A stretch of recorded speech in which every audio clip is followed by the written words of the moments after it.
In the heart of India, an extraordinary tiger dynasty is under threat. Machli, the Great Mother, has ruled this kingdom for over 10 years. Now, her daughter eyes her throne.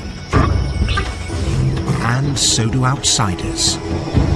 But this prize, so difficult to steal, will prove even harder to keep. Fierce battles, dangerous liaisons, and territorial wars lie ahead. Who will be the next ruler of Ranthambore?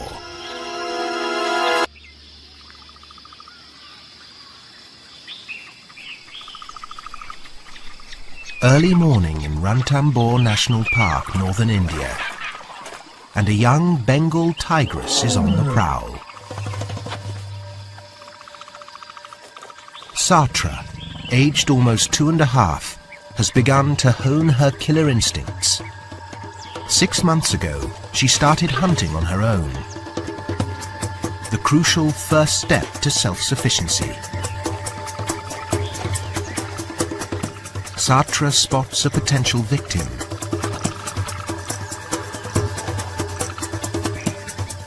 But success depends on timing.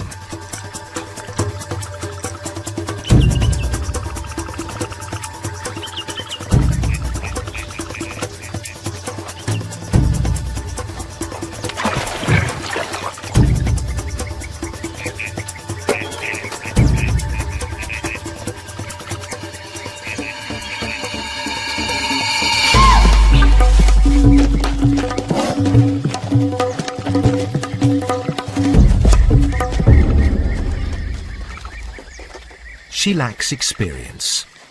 It will come. Until then, the deer gets to live another day. But it's not just dinner Satra's after. She hungers to control a whole kingdom.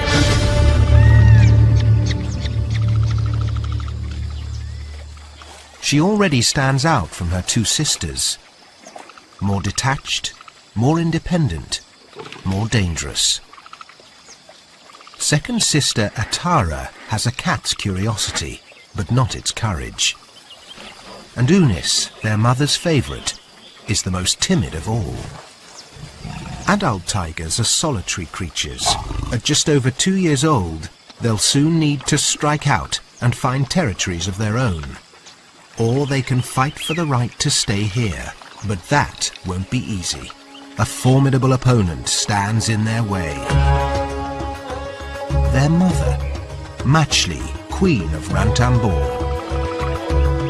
Her remarkable 10-year rule has won her fame throughout India.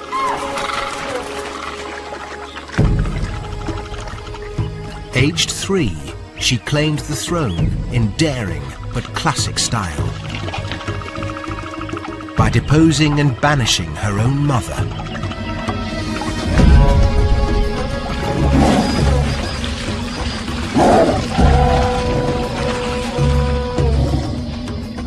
And she's fought ever since, defending the Ranthambore fort territory with all her might, laying her life on the line.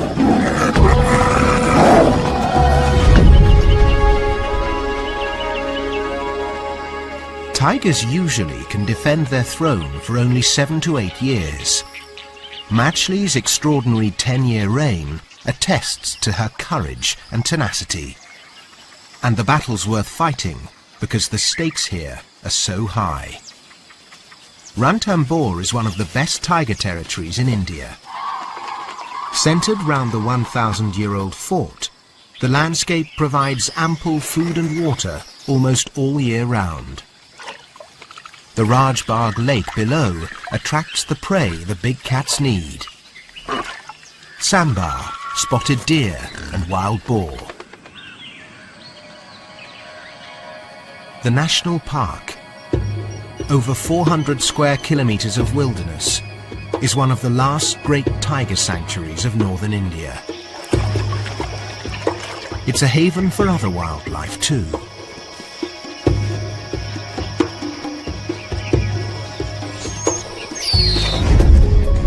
Within this paradise, Matchley's produced 5 litters and raised 9 cubs to adulthood. But none of them dared stay. Until now. With these new cubs, a new regime. At 13, the Great Queen has reached her twilight years. 5 years past her prime, she can't muster the strength she once had. And Sartre knows it. For now, Matchley basks in her fading glory. But maybe she senses the end is near.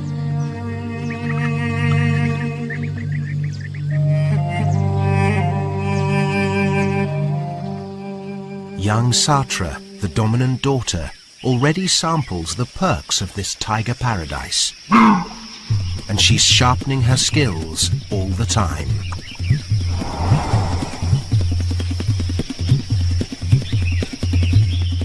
Matchley has taught her the hunting fundamentals. The rest is up to Sartre.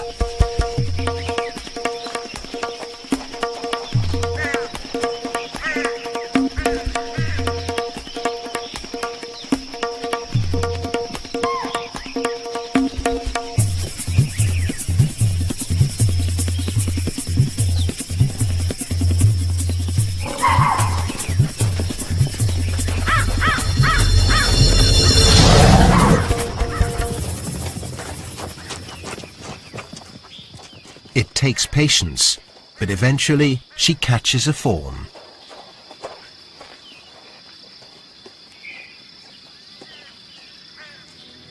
Each success increases her independence and feeds her ambition.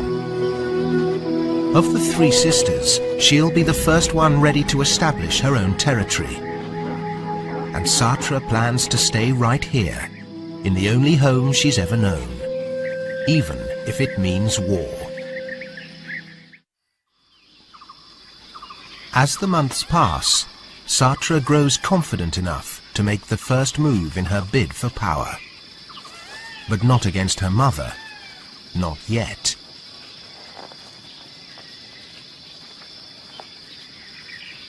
She will have to deal with her family one by one, starting with the weakest.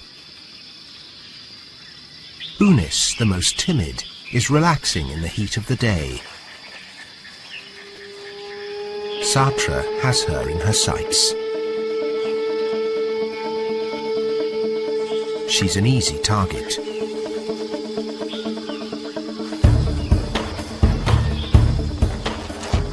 As cubs, the sisters probably stalked each other in play fights, so Eunice has no sense of danger.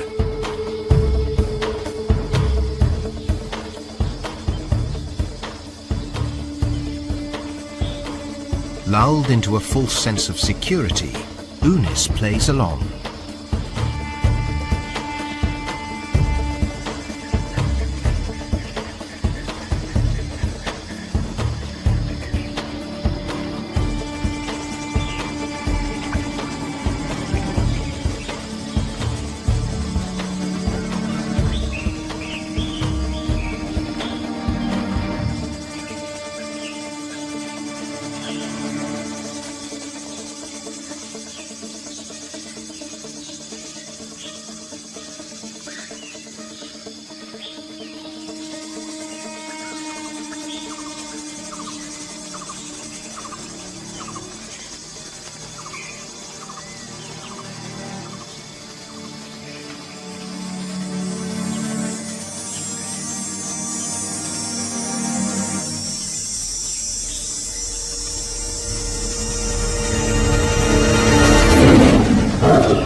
Sartre's made her intentions very clear, and she stalks away.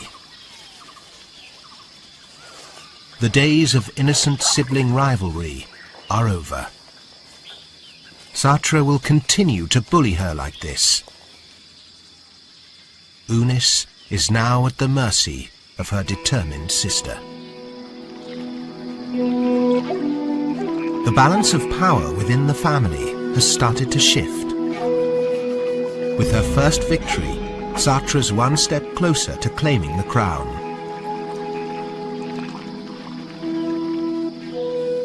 Unis, defeated and disheartened, slinks off to find the rest of her family.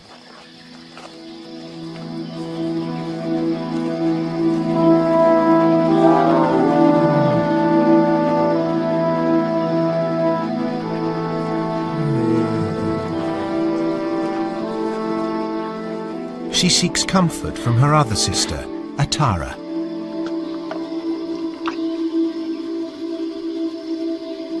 Satra's violent swipe was no empty threat.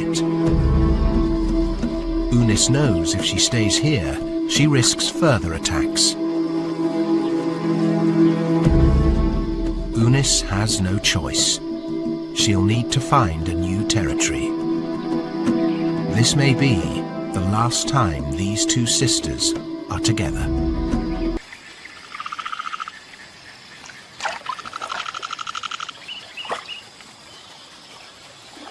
Queen Matchley relaxes, unconcerned or unaware of Satra's plot against her. She's no stranger to conflict and has always crushed her adversaries. She hasn't eaten for days.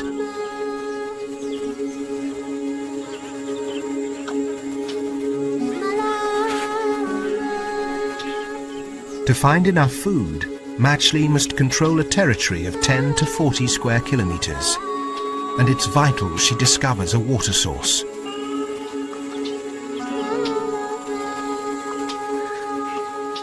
It doesn't help that she's not the only big cat here.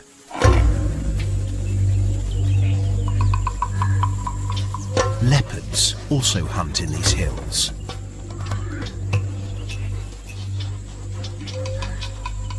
Both big cats depend on wild boar and sambar. Tigers are stronger than leopards, but Matchley, old and slow, can't compete against them for food. Even worse, her wandering might lead her into the dangerous domain of a male tiger. She may spend weeks finding a safe place to settle.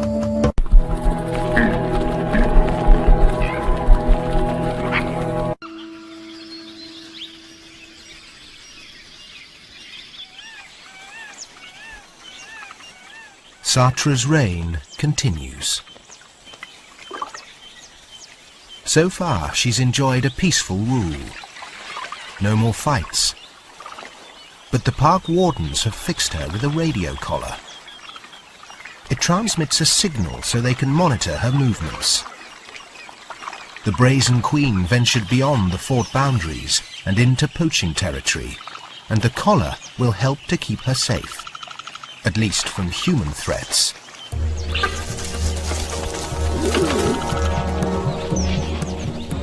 Not far away, a different kind of danger is approaching. A young male called a Tias. He's come courting, lured by the scent of a female in heat. When females are ready to mate, their smell is stronger. A Tias can follow scent markings and roars from up to 2 kilometers away, a path to a potential mate. And today, that's Unis.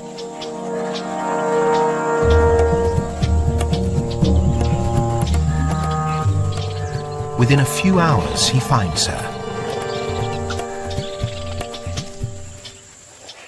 Both lack experience. And a Tias isn't fully adult, so won't be able to father cubs yet. But you can't fault him for trying.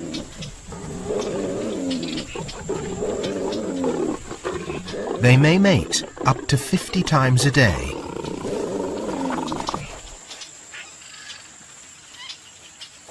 It's a tiring business.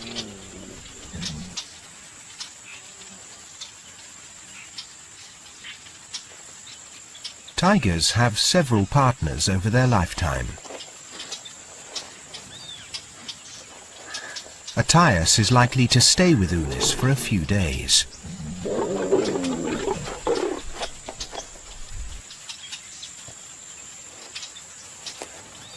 But since this isn't his territory, he'll soon move on.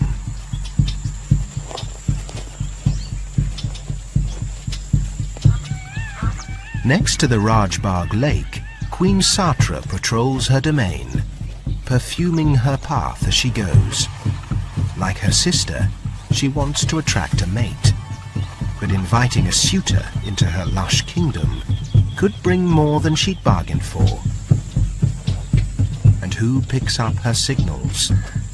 None other than a Tias. Following the trail, he closes in on her domain.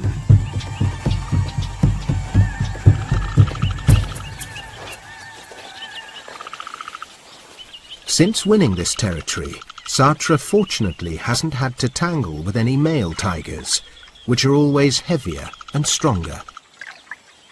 Luring one onto her turf might be a mistake.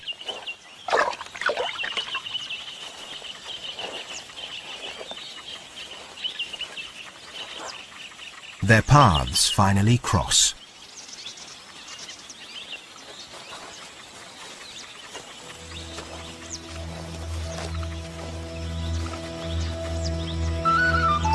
Satra succumbs to a Tias's advances.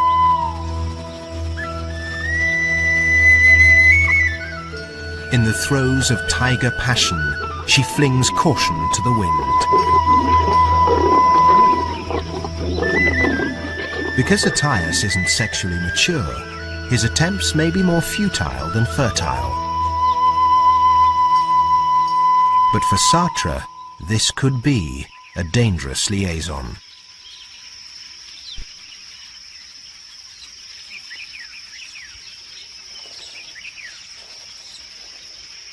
A Tias might want more than just a mate. He might want Satra's entire kingdom.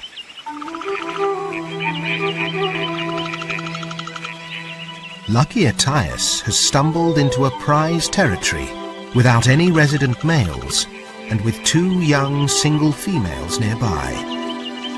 It's every male tiger's dream. Why should he think of moving anyplace else?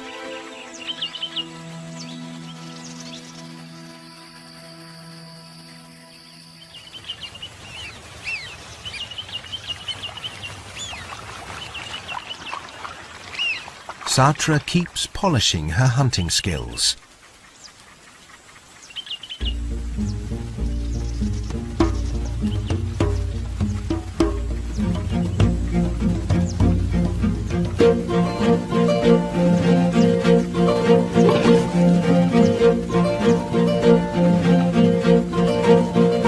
The young queen of Ranthambore still has a lot to learn.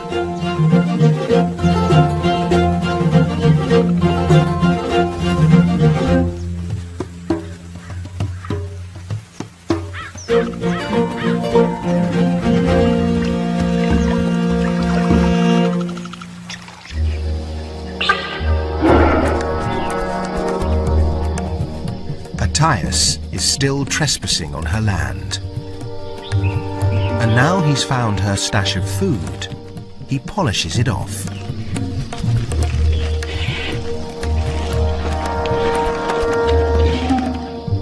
Satra's hard-won paradise faces a serious threat. And the timing couldn't be worse. The annual monsoon is sweeping up from the south. With the downpour comes upheaval. Over 80 centimeters of rain can fall in 4 months. flooding Ranthambore from June to September. But before the deluge comes the exodus. Both predator and prey leave the fort for higher ground. It's the worst time of the year for hunting, and the tigers usually head out too. But Satra stays put.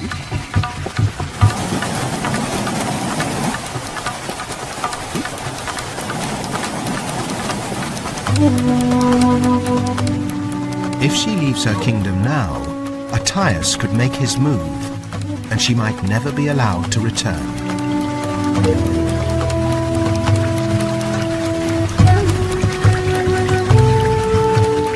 And so Satra must ride out the storm for 4 lean, wet months.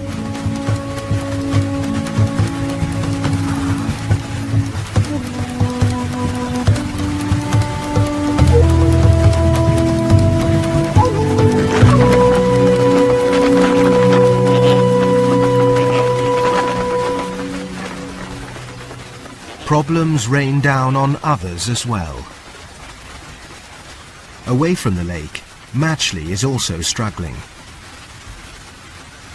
She has little food, little shelter, and hasn't found a territory of her own yet. She'll need to muster all her strength to survive the monsoon.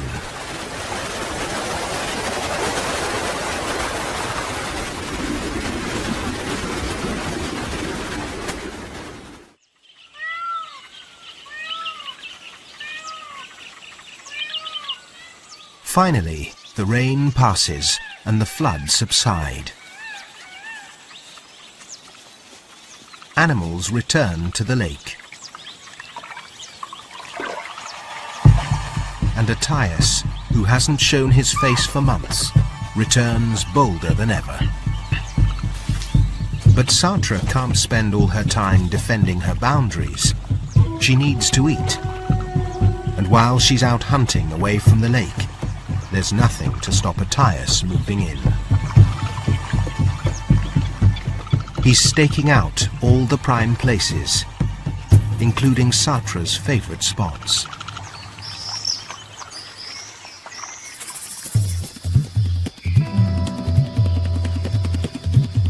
Hunting takes hard work, skill and luck. Even at her best, Satra bags only 1 in every 15 targets.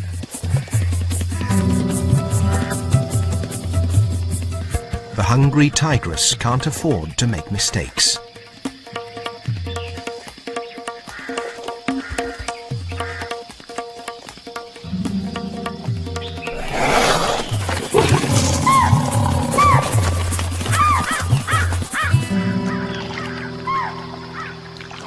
She catches a young spotted deer, but still has a problem. Where to hide it from Attias's greedy eyes? He's starting to know her territory as well as she does. She decides the long reeds by the water's edge are the best place. She decides the long reeds by the water's edge are the best place. But it's too late. Attias seems to have heard the commotion of the hunt.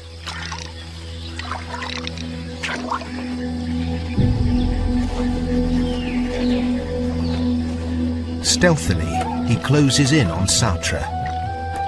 He doesn't want confrontation, just dinner.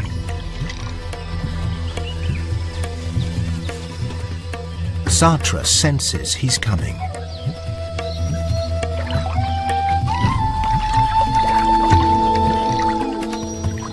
She too wants to avoid a battle.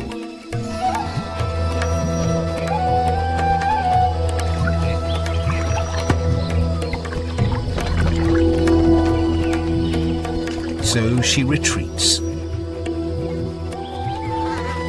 reluctantly abandoning her half-eaten meal. Attias spends over an hour scouting the wetlands. He doesn't find what he's looking for, but he'll keep trying.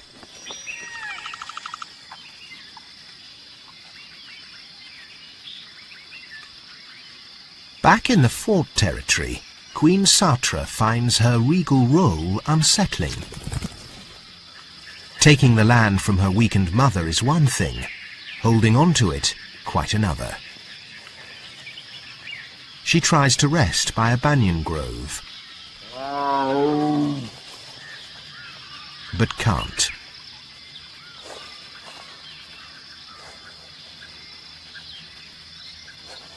Then she sees what she feared. Attaius, the bold and persistent intruder, acting like he owns the place. He's in the heart of her domain. Satra's had enough. If she doesn't defend her territory now, she will lose it.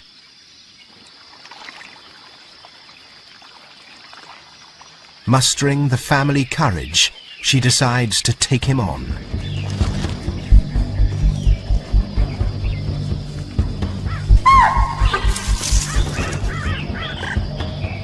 She's never challenged a male before. But she's determined to face her fear. Heavyweight Attaius knows she's nearby and prepares himself for battle. Queen Satra will never share her domain. Attaius heads to a clearing, ready for Satra to bring it on.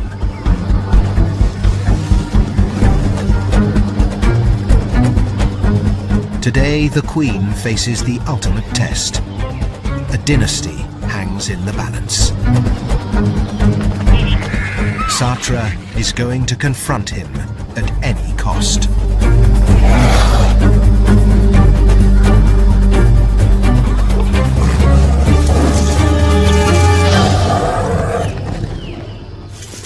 But at the final moment, she backs down. Over 250 kilos of brute force is just too intimidating.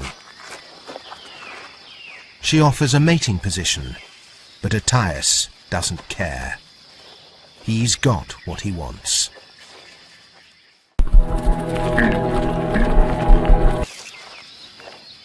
Attaius takes his victory walk. Satra is left lying in the dust. Her royal dreams are over.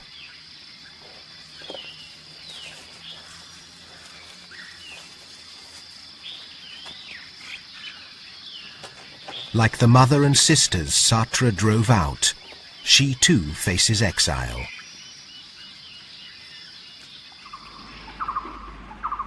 Ironically, her weaker siblings have done much better than her. Timid Unis, the late bloomer, established a new domain behind the fort and grows more confident by the day.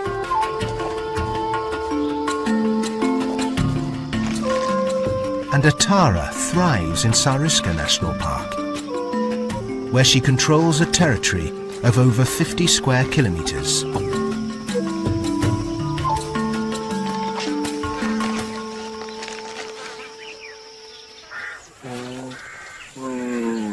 But their mother, the once great Queen Matchley, has only her reputation. And she cannot live off that. Finding food remains a challenge.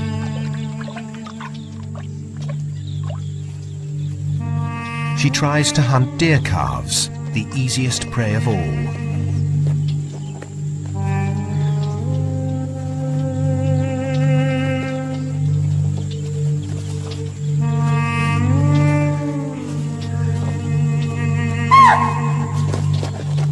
But now she can't even catch them off guard.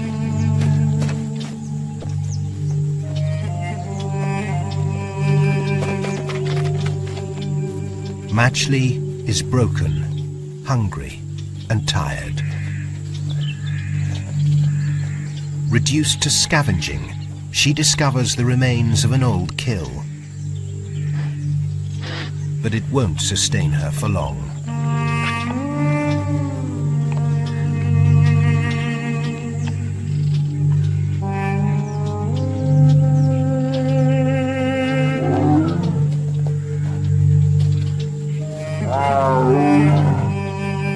future looks bleak.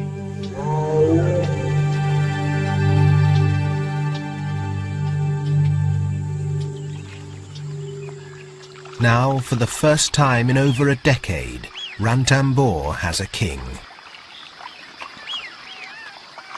Attias won the best territory in India.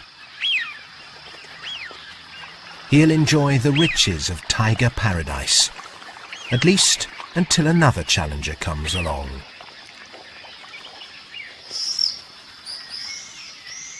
But for now, his future looks secure.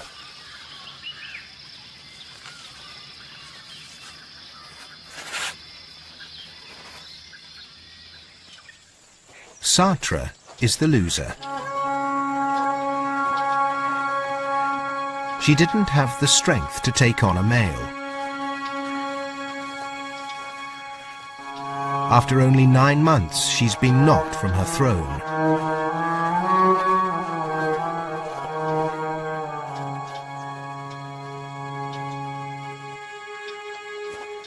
Her courage and ambition had taken her far, but she couldn't hold on to the land she had won.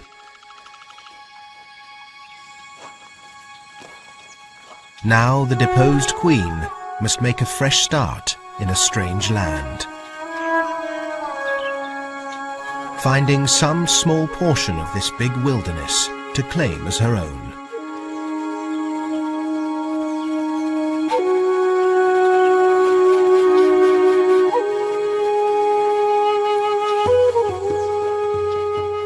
But she's still young, and her prime years lie ahead. This one-time tiger queen might even reclaim her kingdom and restore her dynasty. Satra lives to fight another day.